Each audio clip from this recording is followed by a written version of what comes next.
আমাদের বর্তমানে যিনি দেশের প্রধানমন্ত্রী, ইনি হচ্ছেন সিরিয়াল নাম্বারে 14 নম্বরের প্রধানমন্ত্রী। তার আগে মনমোহন সিং পর্যন্ত 13 নম্বর প্রধানমন্ত্রী ছিলেন, আর 14 নম্বর এসেছেন দেশের, ইনি হচ্ছেন প্রধানমন্ত্রী বর্তমান যিনি আছেন। 13 নম্বর প্রধানমন্ত্রী পর্যন্ত দেশে তেমন ভাবে ব্যাপক কিছু ক্ষয়ক্ষতি হয়নি, মোটামুটি ঠিকই ছিল। কিন্তু 14 নম্বরে এমন একজন প্রধানমন্ত্রী নির্বাচন হয়েছেন দেশের, যে ইনি উন্নয়ন নিয়ে কোনো কথা বলতে পারেন না। দেশের বৃহত্তম কিছু করেছেন কোন ইতিহাস নেই। দেশের উন্নয়ন নিয়ে কোন রকমের কিছু বলতে পারবেন না, মানুষের সামনে আসতে পারবেন না, কারণ দেশের উন্নয়ন কিছু করেননি।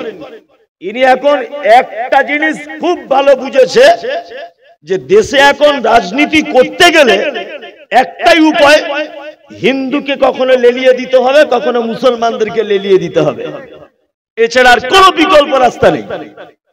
ওই জন্য আপনারা, আমি এই কথাগুলো বলছি কেন, আমি এমন এক জায়গায় আসবো, আপনি তখন বুঝতে পারবেন যে কথাগুলো ঘুরছে কেন। দেশে প্রথমে প্রধানমন্ত্রী হওয়া থেকে এই পর্যন্ত কটা ইস্যুতে রাজনীতি চালাচ্ছে দেখুন। প্রথমে আসার পরে রাজনীতি শুরু হলো যে এখানে রাম মন্দির ছিল, মুসলমানরা এটাকে ভেঙে বাবরি মসজিদ করেছিল, আমরা আবার পুনরায় সেটাকে ভেঙে দিয়ে আবার রাম মন্দির নির্মাণ করেছে, এটা আপনারা দেখেছেন।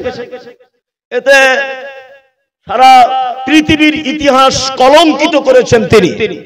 500 বছরের ঐতিহ্যবাহী বাবরি মসজিদকে তিনি ভেঙেছেন। আমাদের এতে কোনো দুঃখ নেই, ভেঙেছেন। পৃথিবীর কাউকে যদি মুসলমানরা এই আর্তনাদের কথা জানাতে না পারে, আমরা আমাদের রবের কাছে জানিয়ে রেখেছি সাজা একদিন হবে ইনশাআল্লাহ, এটা আমরা বিশ্বাসী।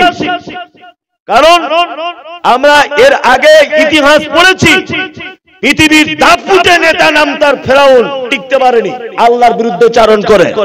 পৃথিবীর ভয়ঙ্কর একজন নেতা নাম তার নমরুদ টিকে থাকতে পারেনি পৃথিবীর ইতিহাসে।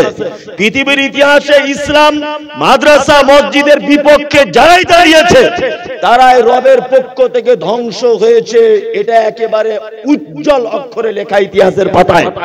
দৃষ্টান্ত স্বরূপ এটা বলতে পারি, ইতিহাস যদি পড়তে না পারেন, 2024 সালে আপনারা দেখেছেন যে বাংলাদেশের সরকার আলেম ওলামাদের অত্যাচার করেছে, মাদ্রাসায় মসজিদের অত্যাচার করেছে, দিলওয়ার হোসেন সাইদির মতো মানুষকে অত্যাচার করেছে, আলেমদেরকে আয়না করে বসে মেরেছে। আল্লাহ তাআলা সহ্য করেননি, এমন সাজা দিয়েছে পালাতে রাস্তা পায়নি। কি বলছি বুঝতে পারছেন না? এটা পৃথিবীর ইতিহাস হবেই। মুসলিমদের ব্যাপারে, ইমানদারদের ব্যাপারে যারা এই পদক্ষেপ গ্রহণ করেছে, আল্লাহ তাদের বিরুদ্ধে চক্রান্ত করেছে। আল্লাহ চক্রান্ত বড় চক্রান্ত।